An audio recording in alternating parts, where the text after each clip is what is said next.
Hi, my name is Chris Little, and I am the host of The Lifestyle Chase. In 2018, I started this show to have meaningful conversations. I've interviewed over 100 different people, both in and out of the fitness industry. This podcast is something I'm incredibly proud of. Welcome to Season 4. Thanks for joining me. All right, so welcome back to The Lifestyle Chase. This is the first in-person episode that I've done in the last 2 years.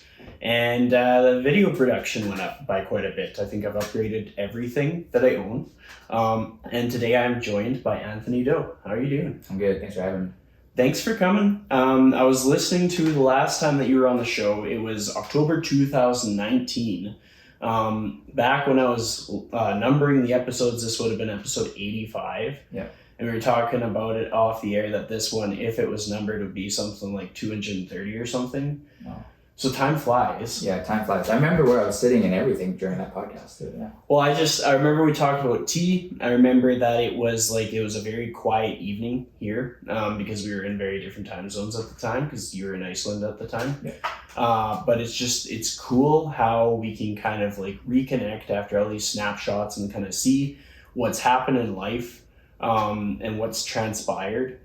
What has been happening for you in the last 2 weeks? Let's unpack that. 2 weeks. Let's see here. I was in Iceland again. That was actually the first time I was back in Iceland since we did this podcast, which is kind of a full circle moment. But I think like the rest of the world, I didn't travel for almost 2 years, 18 months or something like that. I got a little bit earlier when it was kind of dicey to be traveling, but it paid off because now I came back and all the restrictions were lifted. So the world kind of got back to normal while I was out there. But I was out in Iceland for a month working on a tourism project. But back when we spoke last, I was there working for Hafthor. But different opportunities brought me back to Iceland.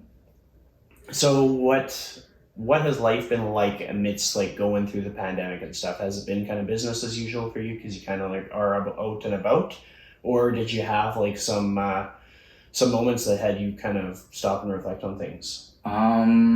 It was a mixture of both. I think for a lot of us, it was a forced time to look inward, but I love that kind of stuff. I'm very introverted. Mm-hmm. I'd like to have time to unpack my thoughts. And I think at that point, life had been going pretty fast for probably 4 or 5 years actually. And I didn't really have time to catch up with my memories.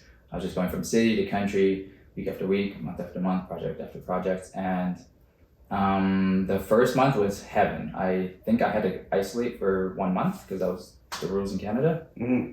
And then I used that month to basically sleep. For the first time, I got deep rest. And then that first year was really interesting. I was expecting all my momentum to be cut off like most businesses were, but something interesting happened. Because I built my company around the world in different countries and stuff like that, I think that when it came to Canadian companies, I was never around to work with them. And there was a lot of buzz happening through friends, and I'm lucky to have good people talk about my name in Canada. And when I came back to Canada, it was finally this massive opportunity to work with all these Canadian clients that I've been waiting to work with. So it was just interesting. It was just being able to pick up some of those conversations that couldn't go any further years ago. So I was lucky. I had a lot of creative work through the first part of the pandemic, and I still found my ways to find travel within the country. But the biggest thing for me was I had to kind of redefine what travel meant for me. I thought I was gonna hit a low point because I built my identity and my business and everything around the guy that went everywhere and did everything, but now I couldn't go everywhere and I couldn't do everything. So I thought I was gonna hit a low point, but then I just realized that my travel was just about storytelling. So if I can meet new people and I can see new things and I can push my creative limits, that's my travel. I never learned that about myself until this pandemic because I thought I always had to find that on an airplane going somewhere else. But yeah, I found it within the boundaries of Canada, and that was really liberating because everything is just more colorful outside when you travel, but if you can find that joy and stuff like that in such a small it's not really small. Canada's huge, but like it was pretty fun times. I still got to see so many different sides of Canada. I found I traveled through the different provinces, and the best part was I got all my work caught up, which was impossible for the last 5 years because one thing just kept coming after another. And I just came out the first or second year feeling like prepared for everything. Like I caught up with rest and work and everything, and I had got time to learn new skills and stuff. So coming back out into the world about 7-8 months ago was like a different me. That's awesome. I mean, like, just getting sleep alone is such a helpful aspect of like sort of being able to reset and recharge. Mm-hmm. When you were traveling around within Canada, like what were the projects that kind of stood out to you the most, or the little trips that stood out the most? That was probably one of my favorite things. It was that first Christmas that we all had in the lockdown. That was a special time because at that point I had about maybe 6 months or so to go through all of my hard drives, which is a lot of years of footage. But within there, I found an opportunity to curate a fine art print collection. So I found my favorite photos of mountains in different countries, and I put it into a collection that was going to sell limited editions. And I wanted to test the market to see a new product. I've never printed my photos before, right? So I used that opportunity to pair up with a local print shop, because at that time, supporting local businesses was really important. I mean, it's always important, but at that time, it was really hard time for everybody. So once I found a print shop to partner up with, and I curated the photos of the mountains, I called it Summit, and I took it to market through Instagram, which is crazy because I don't have a crazy large following, but the people that saw me put it out, it was just received really well, and within the first week it all sold out. And through that project, I just learned that there were people that wanted to like be more invested in like my photography and like hang my art, which is kind of mind-blowing. So that project was great, but the best part about that whole thing was I spent Christmas Day in lockdown with my mom, because we couldn't really see our families at that point. I don't know if you remember that, but me and my mom packaged up all these orders. We fulfilled them together, and that's like something really special for me and my mom, because she's a businesswoman and she's retired now, and she doesn't really get a hand in what I do for my work. So I remember Christmas morning, we have like this assembly line. She's like putting the prints in the tube. I'm wrapping them up in the paper. I'm labeling them. We have like a whole thing. I'm driving to the post office, coming back. That was great. Another really good project was I got to travel a lot of BC with my friends, and they're very talented creatives as well. And we got to explore the island, which is great because I think most people go to like Tofino and Euclid, sometimes Victoria, but we really got to see interesting parts of the island because my friends are like crazy backcountry explorers. They get into nooks and crannies that I would never get into. And I remember this particular cave where my friends have been trying to go down there forever, but they couldn't because you can only climb down when the tide is low. And if you do get in there, there's always a risk that the tide comes back and you get trapped inside the cave kind of thing. But inside this cave is a waterfall with a hole in it, and it just like spotlights down, and the seals come in and swim. It's just like kind of a Canadian paradise, right? And we just been like hypothesizing about this cave for a long time, and when we got there, the conditions were perfect. We climbed down. It was a little bit sketchy. There was 6 of us. You kind of had to be decent grip strength. Kind of the climbing came into play there, and we got in there, and that's probably the most beautiful thing I've seen in Canada, like maybe ever. So, well, it's crazy how things are just right in our backyard. Like we don't take the time to experience them, and then it's just, we only have so much time on this earth. Like everybody's gonna die, and it's like, how for yourself, how do you create that balance of making sure your workload is enough that you're providing for yourself while also experiencing things that are like once in a lifetime? Like how do you navigate that? I think that part of my life or my business got answered a few years ago. I was really struggling with the bad side of that question, where I was spreading myself thin, and there were seasons where the income was really high, but I was doing projects I hated, and then the projects that were really cool didn't pay that well. And I just really had to figure out a way on how to marry the two things together. And that's where I kind of leaned into specialization and niching yourself, basically, where I was willing to take a hit to kind of, or at least set out through a drought basically of work to get the projects I wanted and to get them priced the way I wanted and stuff like that. I wasn't just gonna take a desperate paycheck and sell my soul for a project that I would hate for 2 weeks kind of thing. So for a little while there, I just picked on projects that were considered bucket list things, or at least would take me to bucket list places or to meet bucket list people, that kind of thing. And if it was anything short of that, I would just respectfully decline.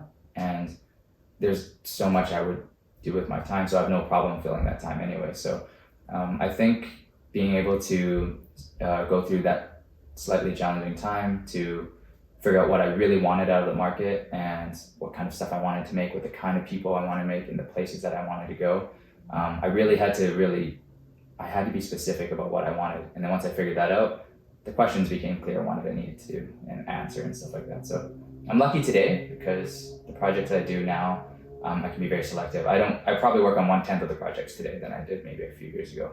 And things are much more sustainable now. So I hope that answers the question. Yeah, it absolutely does. Like, I mean, for a lot of people that are listening, they're going to have a hard time like grasping the concept of like less is more, because within the fitness industry, within anybody who's creative, it's just that hustle mentality where it's just like you just have to get as much gig work as you can to make it work.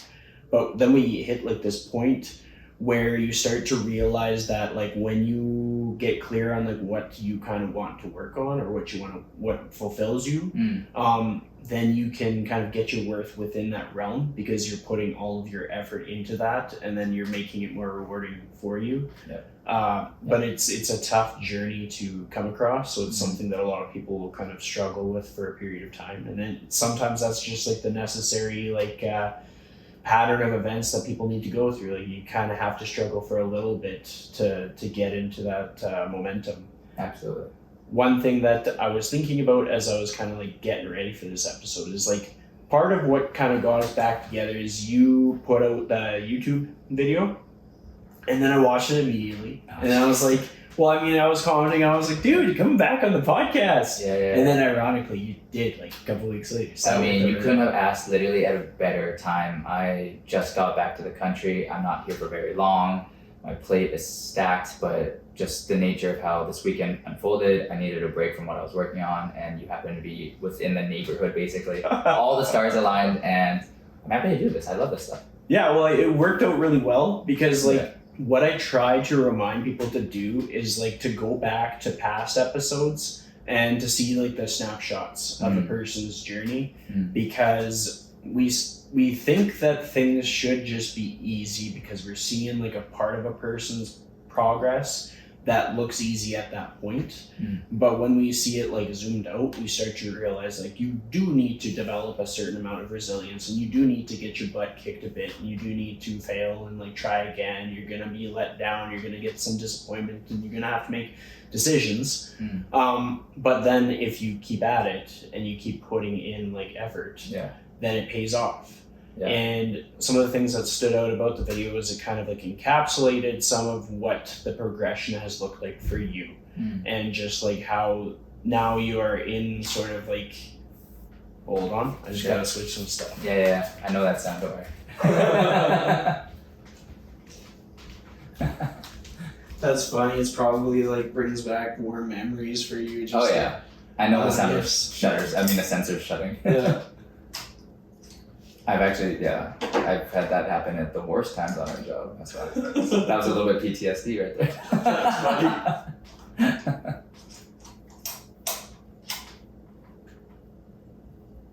Alrighty.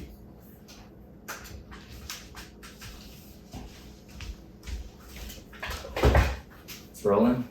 Yeah. So essentially, when we recap what that video is all about and just kind of showing that you're almost like, I would best describe it as like the flow state of your career. You you got everything set in stone. Like how do you look at life now? Like what are the things that dial in your compass when you're making your next moves? First of all, we're talking about like the mini doc thing I made. Yeah. That's okay, I just wanted to be clear about that. Yeah, I wasn't sure.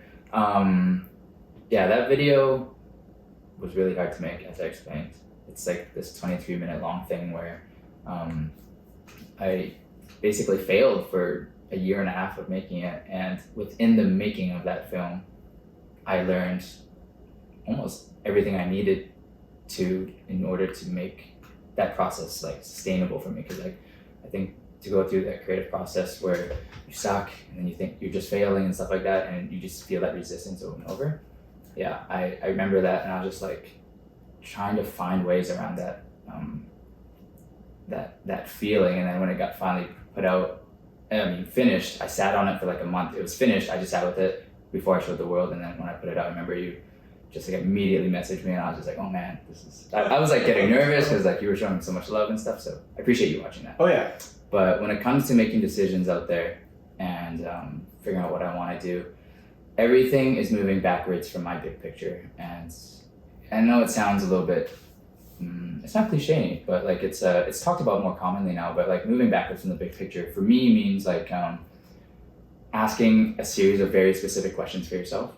And they have to be pretty hard because they're the kind of questions that you don't want to ask yourself. They reveal a lot of ugly things that you don't like about yourself. And once you kind of get past that phase, everything else becomes very clear. So when I'm making my decisions on who to work with, what to film, where to take myself and all those things, those questions are seemingly easy to decide because I know a long time ago, I figured out who I wanted to be around and what feeling I was chasing and stuff like that, right? So for example, the last 6 months, I left Canada in December, and it's now, oh my God, what month is it now? May. It's May. It's May. I almost forgot too. Okay, so it's been like 6 months, I think. Yeah. So my decision to leave Canada and travel at that point, the restrictions are still in place, so it's a little bit trickier. But I made all these decisions to start traveling early because I wanted to be able to find discomfort out there and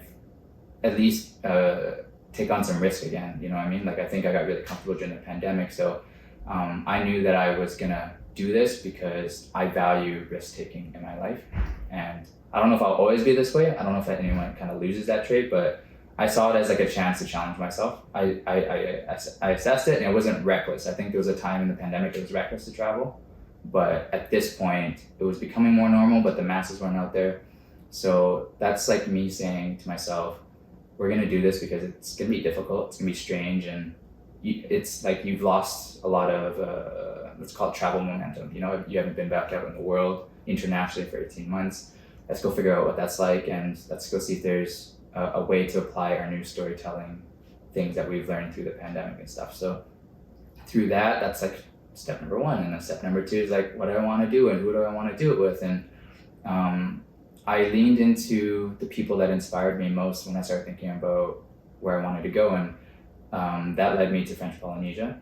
I was there in 2019 working with a nonprofit called the Coral Gardeners. And I was only there for a week, and I was just there as a filmmaker, content creator at the time. But through those years, I stayed friends with the founder and some of the people on the team, and I watched them grow exponentially. They were just a team of 7 before, and then they started to work with like National Geographic and the World Surf League and all these amazing creators and stuff, and they just scaled globally.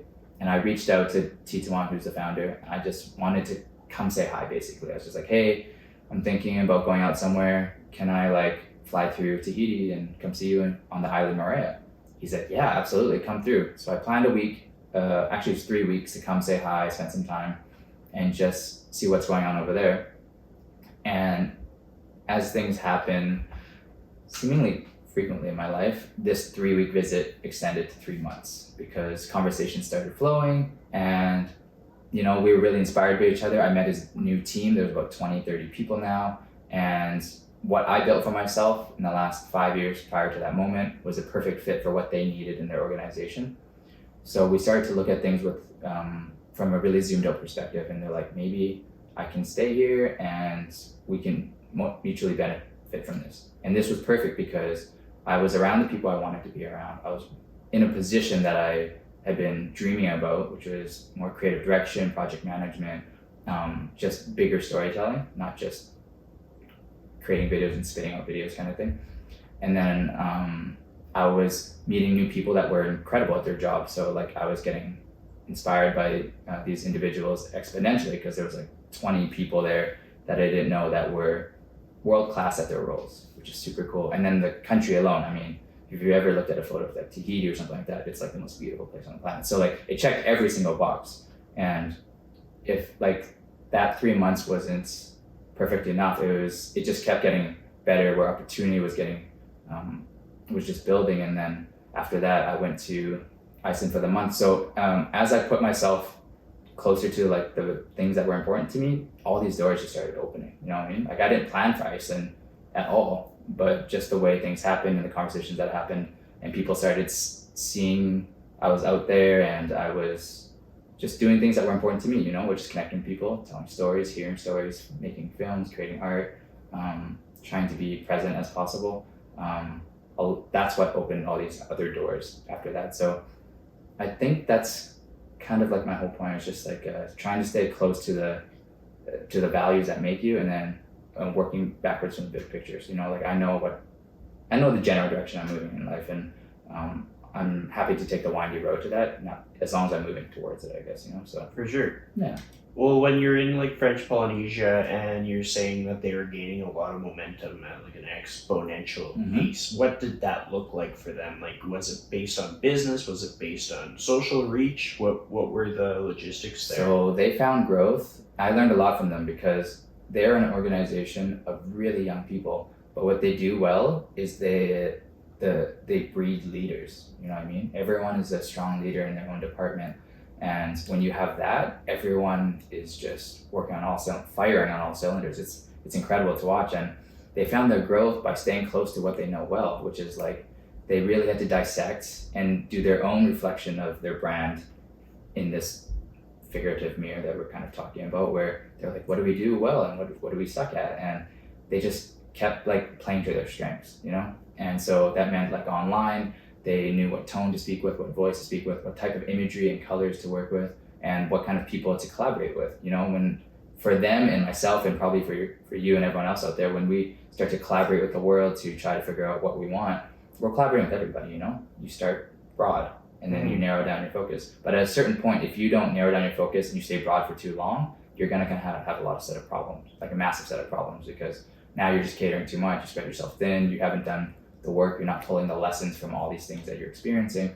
So it's your job to experience all these things and then figure out and assess at each checkpoint what you want, and then narrow it down again, and then narrow it down again. And they just did it faster than other ocean conservation companies. And now they're the cutting edge, leading in the world for coral restoration, and they're doing it in a cool way. When you think of ocean conservation, it's like a boring textbook or an old website or an old person kind of lecturing you. But they've taken social media, they've taken art, they've taken good storytelling, young mindsets, modern mindsets, and just ran with it basically, right? So I took note of that, and I just decided to collaborate. I've always collaborated with people that I felt were close to me, but like I had to think twice about it, and I learned that I could narrow my focus even more. And that's what I've decided to do even more in just the last 6 months that I've noticed a massive difference already. The more specific you are about the questions you ask, I think that directly correlates to just how wonderful or not wonderful your life will be. I think if you're willing to ask the hard questions, you're gonna find a lot of joy in life, because you're willing to do the hard work. Yeah. You know?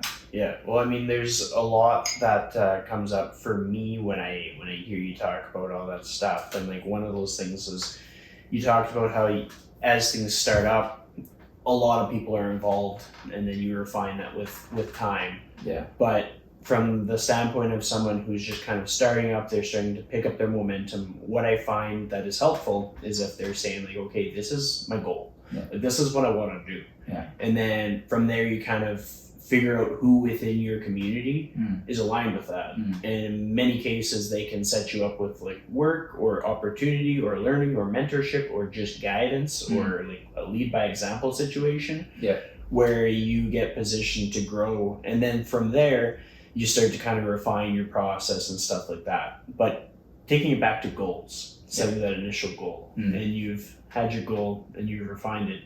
What's your goal now? Like, what does your goal look like if you have to write it out on paper? So my goals have changed drastically. I would say around the pandemic time, because again, it was really introspective time for me and probably everyone. But the biggest difference between who I was and what I was doing before and who I am and what I'm doing now is that before I was selling a product. You know, you hire me, Chris, I'm gonna make you a video, deal's done. But I think now, instead of being in the business of selling videos, I sell ideas.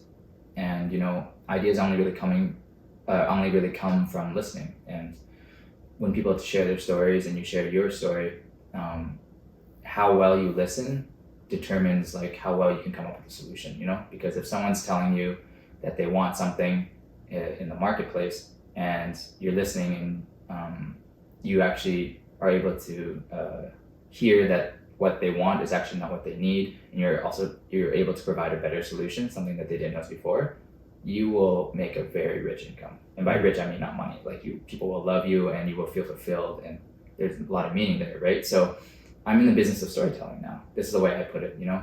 I was in the business of making a video or taking a photo before, but that's just a very small piece to the storytelling business, you know? Now I find myself sitting down with people like yourself talking more, and through talking more and connecting and asking questions and exchanging stories, my business has grown tenfold, and it's grown in the direction that I want, because I'm sitting down usually with other storytellers. You know, you're a storyteller, that's why you have a podcast probably. Yeah. So that's the biggest difference now. My goal is to be a part of or experience, share, or even just hear the best stories in the world.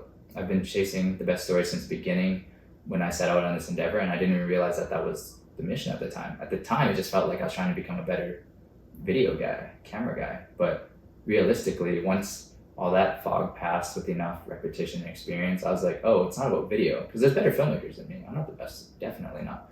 But what I loved from all of that learning was that I love stories. And I've always loved stories as a kid. I just never saw it that way. I never had clarity about it. And I never had someone in the last couple of years look at me and be like, what you're actually doing is about storytelling. It's not about making videos. So now that I have clarity about that, it's just like, where do I want to go? Who do I want to work with?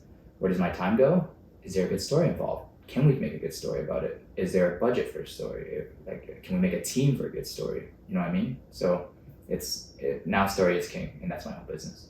Absolutely. And I mean, like, even just within the fitness industry, just like being able to create that connection with a person where you are like helping them tell their story. Like if I'm the trainer and the client is getting this opportunity to tell their story, mm-hmm.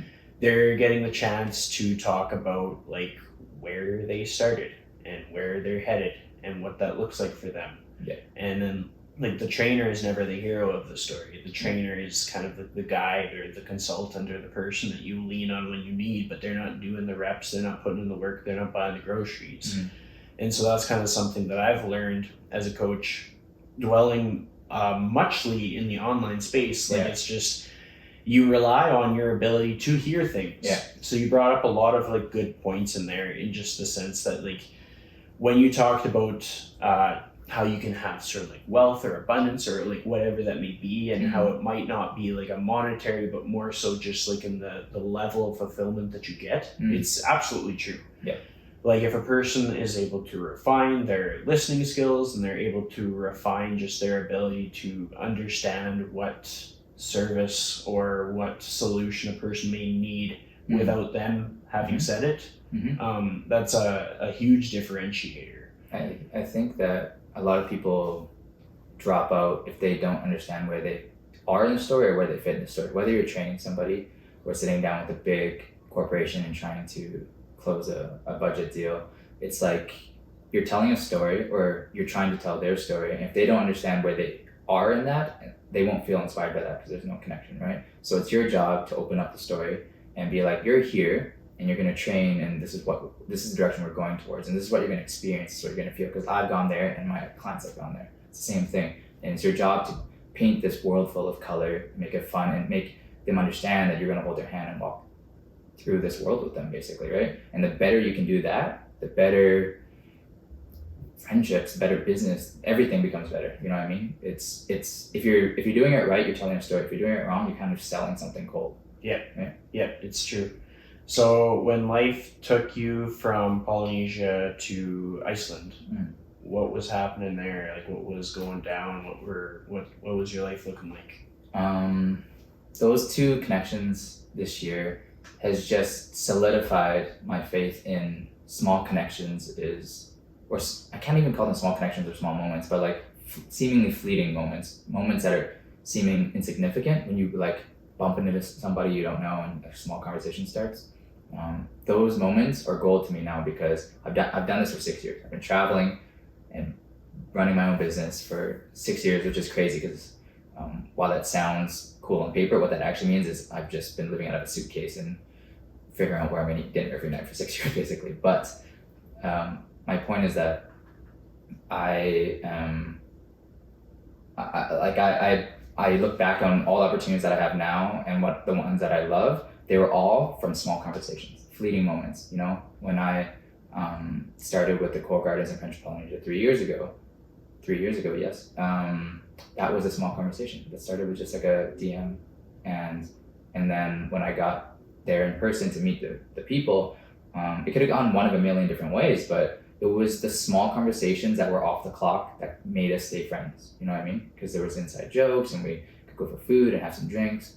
And that's what was remembered of me when I have to come back. And same with Iceland, you know, when I was in Iceland working for Hafthor, I was using my downtime to collaborate with hotels and other creatives in the country.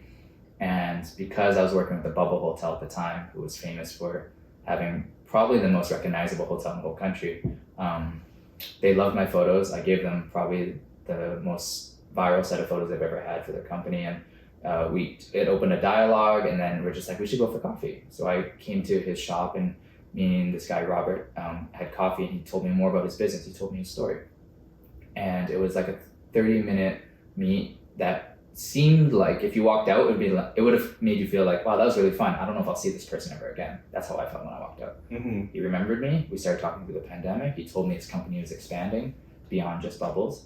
And now we're working on a startup together, and that's what brought me back to Iceland. So now I'm not in the business of selling videos. I'm helping people build their teams. I'm helping them build campaigns and building it from the foundation up, which is crazy because this is the sort of stuff people used to go to school for. You know what I mean? This is where you get the shiny plaque and degree to start building like companies and stuff. But because I've learned that I've indirectly learned how to grab the building blocks to do all that stuff. In my own experience, I just learned how to assemble it together with a little bit of time and practice, and now I have confidence that I can help these like companies and people from the ground up. So it's pretty cool. The small conversations, they go the full distance, and people always think it's the big meeting in the conference room or like the scary moments that matter most. Those do matter sometimes, but like how you leave an impression on someone has been my business card for 6 years now. That's it. Well, it's crazy how true it is. Like in my experiences in my training career, every bit of momentum that I have today is same thing based on like small interactions. Like one of the people that I work for currently, Alex McBarity, him and I met in Kansas City, and we hadn't like spoken to each other at Kansas City. But there was one moment when one of our colleagues was just being super weird. And then Alex did this thing called like the awkward turtle. So it's like you make this hand signal with your thumbs, and it's like for scuba diver. Yeah. Well, it's like in this instance, it was basically I want to get out of this situation. It's super weird. This is awkward turtle. Get me out of here. I love that. And we just kind of bonded over that, and it's because him and I are both introverts, and so we didn't talk too much at this event. But because of that little moment, then we connected on Facebook and we started talking, and then over the years we connected more, and then we got on a Zoom call and we like talked about each other's origin story. Yep. And eventually he hired me on as a coach with him. So, and then like my work with Beverly, that was through a Zoom call. I've never met her in person, and I'm doing quite a bit of work for her each week. And then I do social media work. That person was on my condo board. And it's just like I was messing around on Instagram, so she's like, "Oh, you can contract for me." So it's absolutely true. You see it, yeah. You get it. Every interaction I can think of started from a small conversation, from the very beginning all the way to the end. I just never saw it until I had time to sit down and reflect on it. Absolutely. So when you're talking about like this business that's going on in Iceland, and like the thing that stood out to me the most that you were sharing was how quite often people are so used to getting like that piece of paper, their degree, their business degree or whatever it may be. Mhm. But now it's like we're going through the ebbs and flows of life and we're getting like experiential knowledge, like just through the repetitions. Right. What would you say has been the skill set that you are demonstrating now in that journey? Like, what are the little meticulous things that are setting you apart and enabling you to be successful within that realm? I mean, aside from the thing we've just been talking about the most, which is storytelling, within that answer, there's like a million sub answers, you know. But I noticed the biggest difference in my life when I started to work on listening. And we already just touched on it for a second, but what I mean by that is like when you listen well, that's one part. But what you do after you listen and how you communicate the information back to them or your thoughts or your feelings back to them is everything. You know what I mean? Yeah. It sounds like I'm talking about relationships right now, but I'm actually talking about like maybe business and just everything else. It's like I started getting the opportunities I wanted, or at least to be in the rooms that I wanted to be in, from simply being able to make someone feel heard really well, I think, you know. And that wasn't a skill I've always had. I've always actually been a terrible listener because I always thought that when I was much younger, I always thought my thoughts were more important, so I'd talk over people and I'd interrupt and stuff like that. But when you listen, that's one thing, because you can stay quiet and someone will think that you're listening, but it's not until you can say what they've been saying. The most elementary way to make someone feel heard is to say back what they said, basically. But the most advanced way to do this really well is you say something, I listen, and not only do I explain it back to you, I can metaphor it in a way that you've never seen it before. Does that make sense? Yeah. So it's just like, wow, not only did you take in my information, you internalized it, and then you colored it with different colors, and then you said it back to me. That inspires somebody, that makes them feel loved, makes them listen. That started closing everything that I ever wanted to be closed in terms of business that I wanted. And that's not a skill they teach you in school. That's not a skill that anyone tells you that is really important. Maybe a few different fields know that this is like a gold mine, like psychiatrists and stuff like that, or shrinks and stuff like that. Because like, I don't know, I just never saw the importance of it, because that's not a business tactic usually. You're taught to sell first and use tactics and tools within the salesman kit. But maybe listening somewhere is in there, but metaphoring. To use a good metaphor is to speak the same language as somebody that you don't know or do know, you know what I mean? That's something I've been trying to do better at, and especially once I've learned that it works incredibly. Have you ever thought of metaphoring like that before? I have, but not like in the way that you've framed it. Like a little bit of a background towards what I do as an online coach. Like in the work that I do, I'm working alongside someone with a psychology degree. Mm-hmm. So my friend Alex has his psychology degree. Right. And so he'll use different ways of like framing a situation Mm-hmm. with clients. Mm-hmm. And we'll work on that. We'll work on like the tone of our conversation. Mm-hmm. We'll work on having like the client almost like answer the question without us like prompting it. Mm-hmm. But the whole concept of metaphors, like I'm definitely intrigued by that. It's like that is like a rabbit hole that I want to dive down.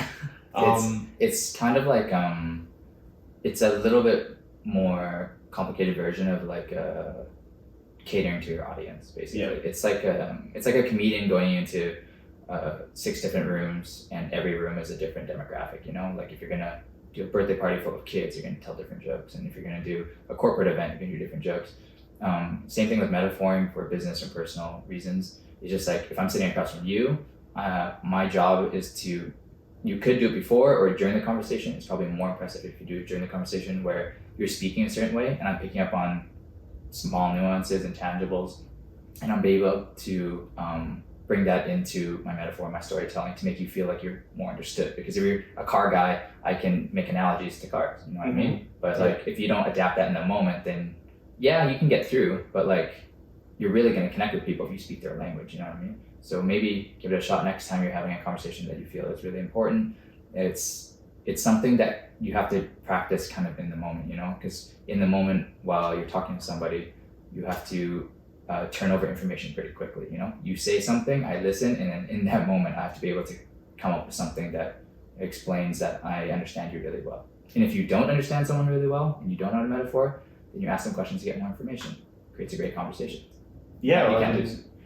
One of the first examples I thought about is because like you kind of grew up in the Camrose area, right? Cameras, yep. So doing a presentation in Camrose would be very different from doing a presentation in like Kelowna or something like Oh that. yes, oh yeah. And so that would be a great example where just creating these metaphors would pay off dividends because people would kind of feel like more of a strong connection, I think. Yeah, I'm going up against the biggest challenge, the biggest boss in this context where this week we were just talking about I'm going to a school to speak to students.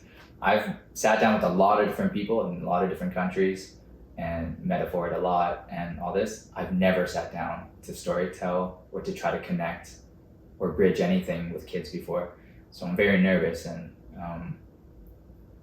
the reason why I'm doing it is because I wish somebody came to my school and told me that there was reasons to do things off the beaten path, and there's other ways, you know what I mean? So there's conviction in me to do this talk with them, but my preparation is not the message and the storytelling. It's not what material I'm going to do. It's literally just how I'm going to metaphor with them. You know, I have to be able to speak the same language as these 13, 14, 15-year-old kids do. I don't know what's relevant or cool. So hopefully I figure it out. By the time your podcast is out, I'll be done that, but I'm nervous. Well, the amazing thing is that from my experience working with people in the age group of like 13, because one of my clients, he's like, I think he just turned 14 a few months ago. Yeah. And so I've learned how to connect in all kinds of different ways from training him in person. And it's crazy how good kids are at connecting. Even my nieces, they are like turning 10 and 14. Yeah. And so it's just like, they're just honest. Mm-hmm. They don't have anything to hide. If it's raining out, they'll tell you. Yeah. If it's a great day, they'll tell you. Yeah. They're not going to try and impress you the same way an adult might. Sure. And they're just so much more authentic just because they're finding their way through the world. Yeah. And they're much more inspirable. Mm-hmm. Where if I talk to someone that's like 40, I'm not necessarily going to get as much buy-in when I'm talking about like a career like mine or like yours. Right. Whereas if I'm talking to a kid, a kid is going to have buy-in. A kid is going to be thinking, I want to do that when I grow up. They're much more literal. Yeah. And they are more autonomous than what we give them credit for. We're thinking that kids are going to have such a bias because of their parents, but you can create moments with kids that you would have never realized. And like the best way that I can think about that is because like background on me is my parents are both like retired teachers. So I've just been surrounded by teachers. My sister-in-law is a teacher. And I've learned how much of an impact that teachers can have on kids. It's just based on seeing the experiences of my parents, reflecting on their past students, and also just like how much my high school teachers and junior high, elementary teachers, like huge, like not all of them, but some are just they're the reason that I do certain things in my life today, and just simply because of the little things that they said, and some of it is like, no, I'm going to show you what I can do, and some of it is like, I'm going to make you glad that you believed in me. Like those little moments where like, everybody else in this space is going to think it's impossible. Yeah. But I think if you put your mind to it, you can do it. Yeah. And it's just like it. I love that. I'm going to use that insight, and I hope if it doesn't go well, I'm blaming you. Oh, yeah. But no, I love that. I'm taking note of that right now. Well, it's just cool because it's like every moment is like, you're never going to get the same moment twice. And so the fact that you'll get this is like, we talked about wealth and abundance in a non-monetary way. This is one of those like really rich moments where it's like, wow, I never knew how much impact I could have in like an hour or two. And so that's like, I'm vicariously excited for you through that because I know just like how much can come from a little thing like that. Yeah. And we think about the compound effect. Like if you Yeah. think about your first video, like right now, one of the video streams is filmed on a camera that is pretty much the same camera as True. what you first filmed on. Very true. And just like what little moves did you do to go from that first camera to the camera that you have today? Yeah. And then like if we turn the table, it's like what moves did I have to do to go from like my first podcast microphone and my Yeah. first computer to like the setup that we got going on today? And it's just all of those kids are going to have that same path. Mhm. We have no idea what they could become, Mhm. but we have a pretty good idea of what can set an impression on them, what can leave an impact, and like what they are capable of doing over a 10-year span. So that lights me up. I'm excited to hear how that goes. Thank you. I hope it goes well. I am excited that it's a first for me. I think you kind of just said something similar, but like it's something I've grown to love over the past few years. Is just doing something for the first time again. There's a tremendous fear and discomfort with it. Grown to love that feeling because great things are on the other side of it. But this is a really, really different one. I haven't done anything remotely close to this, so I hope it goes well. I have a friend that I was telling about this speaking engagement, and she was like, "Oh, I already know this is gonna be the first of many." I was like, "You can't be sure of that." She's like, "Oh, I just know." And who knows? It could fail catastrophically, or I could fall in love with it. But I'm gonna treat it like everything else and try to make my mark on it, I guess. Well, some of the things that I want to like pull from this conversation right now is just I had the chance to listen to our episode in its entirety from like back in October 2019, and there's so many like common like consistent things which I personally take great value in. I like to see when somebody is like ascending, like they're moving up, Yeah. but there's certain like pillars to their life that stay the same. And the things that kind of stood out in our conversation before was you pointed out that it's important to you to always be a little bit uncomfortable and put yourself in new situations. Yeah. And this is it. This is the uncomfortable new situation. Because you've acclimatized to so many crazy things that you had to find something that's like Yeah. simple, Yeah. but still uncomfortable. It's true. I appreciate you pulling something from that far ago because it's hard to remember where my mind was at the time. So it's pretty cool to be able to hear where my mind was or how I was articulating. But I think through the pandemic, I got comfortable my own way. You know, I was still moving around a lot and finding different ways to live, but I realized that I lost this killer instinct mindset that I had in the beginning. And what I mean by that is like in the beginning, I was willing to risk it all for my dream. And let's call that the mindset of playing to win, you know, playing to win life sort of thing. And then somewhere in there, I got really comfortable, you know, you started to get work that is recognized and things are going well and, you know, boxes are getting checked off. And then I'm afraid to lose some things that I've gained and acquired and stuff like that. And you're starting to play the game differently, you know, you're playing not to lose at that point. And I realized, I didn't realize when I fell into that mindset, but once I understood that my mind shifted, I really wanted to get back to the ways of where everything started in the beginning, you know, where you're willing to roll the dice for the dreams again and not be so comfortable with it. And I was just basically paying an ante to play a hand, and I was just playing for the sake of playing. But now I think hopefully with how this year has started and how the last 6 months have gone, I'm back out here doing things that are taking higher risks and trying to put myself in more comfortable and uncomfortable situations like the speaking engagement. So this is probably something I wouldn't have done not too long ago, you know, but this is me trying to like play to win again, because I think this could maybe open other doors. Who knows? We'll see on the next third episode of the podcast. Absolutely. Yeah. Well, I mean, some of the things that kind of stood out to me as you're sharing about that, you talked about just like the playing to win and what you're willing to do in order to get like what you wanted out of the opportunity. Right. I'm pretty sure I remember watching like your Instagram story or your Instagram feed or whatever it was at the time when you were like doing like the showcasing just how minimal your life had become. Oh yeah. So you're kind of showing how you packed the camera equipment and just how few possessions you would travel with in order to allow yourself to do the things that you're doing. Yep. And it was just like sometimes people think that, oh yeah, I can do that, but then they don't actually try it. Like that takes like some balls. to go and actually do that. It's just like, it's a big deal. Like all of a sudden it's tough. You're pulling your roots out a little bit. It's tough. I think if there's one thing that we all had to be challenged with consistently across the board with this pandemic, was that we had to really question what was essential. You know, for me, I was cutting down what was already not very much. But I mean, when we're all out here asking what's essential to us, I mean, the comical side of this question is just like people running to the grocery stores and hoarding toilet paper and stuff like that. That's a different type of essential question asking. What I'm talking about more so is like, does this lens need to be my professional kit? You know what I mean? I have 4, can I get it down to 3?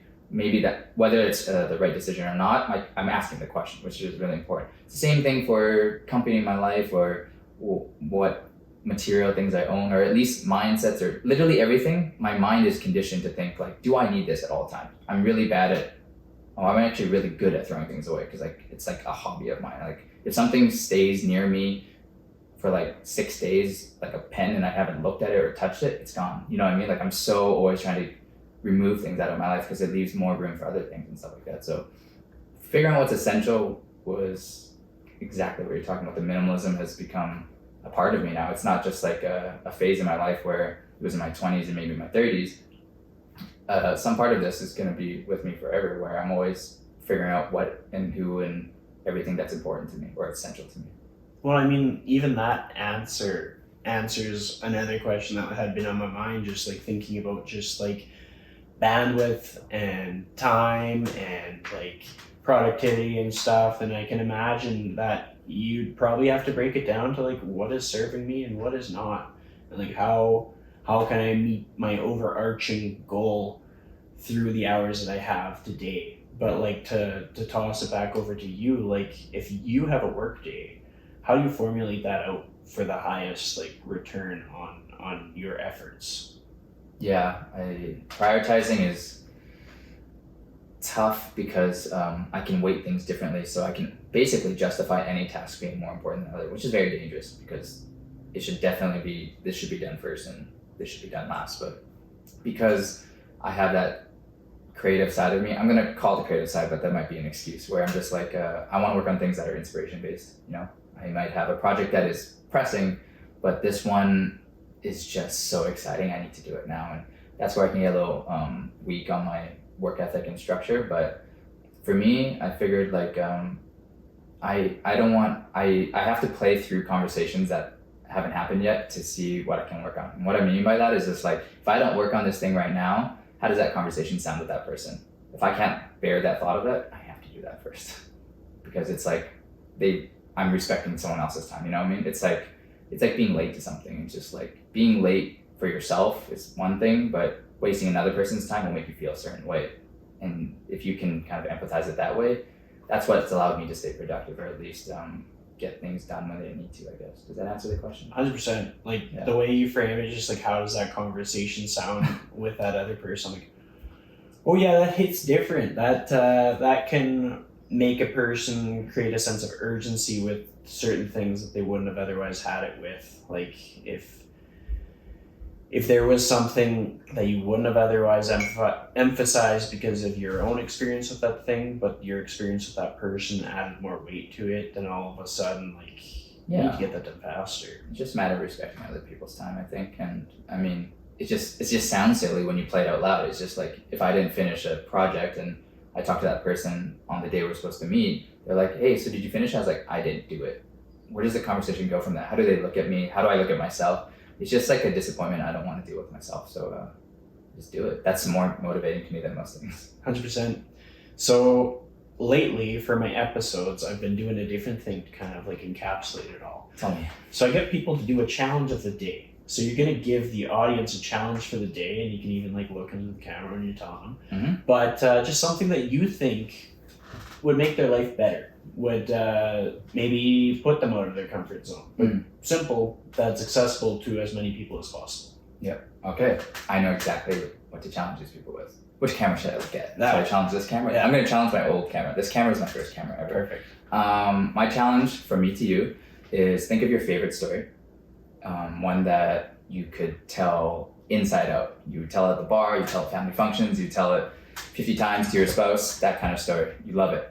try to tell that story in 60 seconds or less and see how you go. And if you fail, do it again. And then if you fail again, do it again. Do it until you can, and then figure out what is essential to that story. That mindset, that framework will open up doors. I agree. I will try that challenge myself. And with that, thank you so much for coming back on the show. Yeah, man, it's been super fun.